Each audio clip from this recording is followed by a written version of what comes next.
In this lecture, we're going to discuss price elasticity of demand.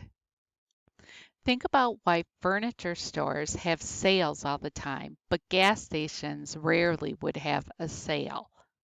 The law of demand says that consumers will buy more when prices go down and less when prices go up. Elasticity is about determining how much more or how much less. Imagine that the prices of each of the following goods doubles.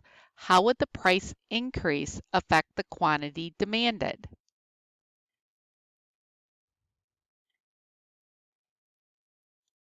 Knowing how consumers will respond to a change in price is very helpful to firms.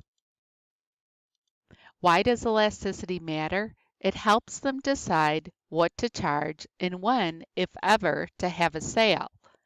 It helps them determine how many substitutes are in the market, and it also is used by governments to decide when and how much to tax. Inelastic demand means consumers are not as sensitive to price changes.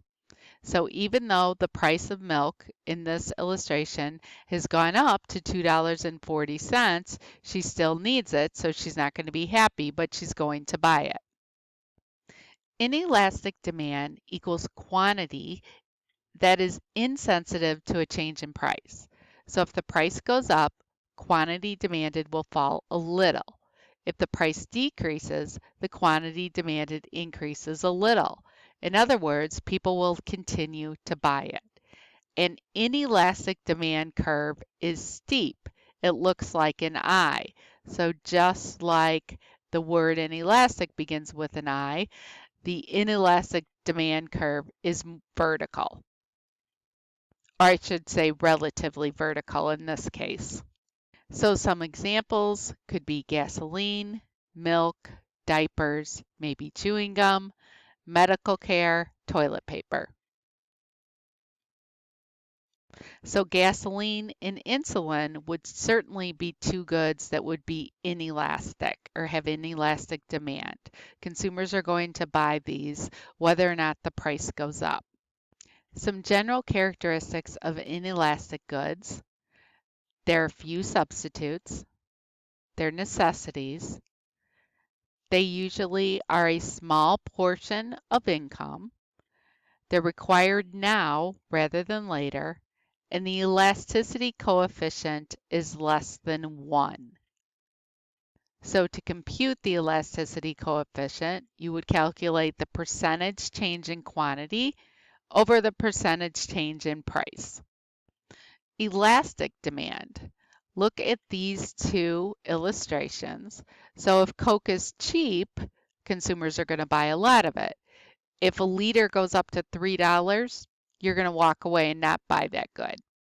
With elastic demand, the quantity is sensitive to a change in price. So if the price increases, the quantity demanded will fall a lot. If the price decreases, the quantity demanded is going to increase a lot.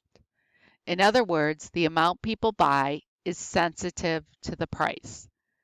An elastic demand curve is flat or relatively flat, as in this illustration. So examples would be soda, boats, beef, real estate, pizza, gold. And some general characteristics of elastic goods would be there'd be many substitutes, they're luxury items, a large portion of income, plenty of time to decide. The elasticity coefficient is greater than 1. So you're going to use the same formula to calculate elastic demand as inelastic, percentage change in quantity over the percentage change in price. Is this demand curve elastic or inelastic? The answer depends on where you are on the curve. So if you are lower on the curve, the demand is going to be more inelastic. If you're higher on the curve, the demand is going to be more elastic.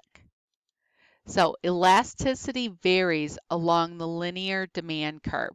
Elasticity is not the slope. So consider these different scenarios and calculate the percent change and show your work. So the answers here are shown along the side. When calculating percentage change for elasticity, don't multiply by 100. You want to leave the numbers as a decimal. So pause the video and calculate the price elasticity of demand from A to B and from X to Y.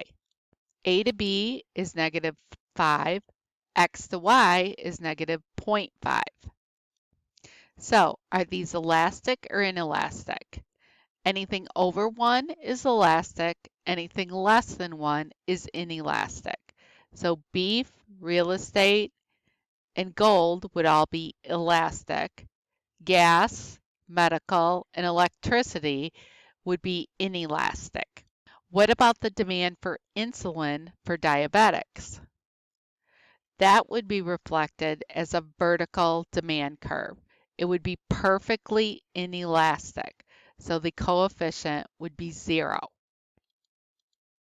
What if the percentage change in quantity demanded equals the percentage change in price? In that case, we say the demand is unit elastic. The coefficient would be equal to 1. So pause the video and calculate the price elasticity of demand and identify whether the elasticity is elastic, inelastic, or unit elastic for each of these 4 different scenarios. And your answers would be down here. So here are various graphs in what elasticity is going to look like on a graph. If it's perfectly inelastic, it'll look like an eye. Relatively inelastic, it'll look like this. Unit elastic, like this. If it's relatively elastic, it's going to be flatter. And if it's perfectly elastic, it'll be horizontal. The elasticity of demand coefficient is always negative.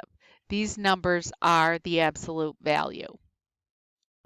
There is another way to determine the elasticity of demand for a good. So if you look at total revenue, and revenue means sales for a company, so price times quantity, what happens to the quantity for each when the price increases? What happens to total revenue for each when the price increases? So the revenue test uses elasticity to show how changes in price will affect the total revenue. If the demand for gas is inelastic, what will happen to the total revenue for gas stations if the price increases? With inelastic demand, if the price increases, this will cause total revenue to go up. If the price decreases, total revenue is going to go down.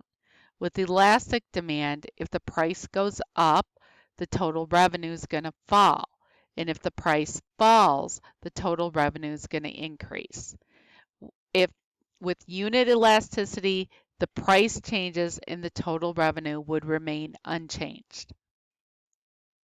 Is the range between A and B elastic, inelastic, or unit elastic?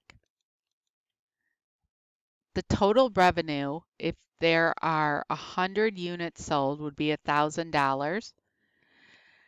If there are 225 units sold, the revenue would be $1,125. The price decreased and the total revenue went up. So demand is elastic. Here's a practice problem. You can pause the video. And the answer is B.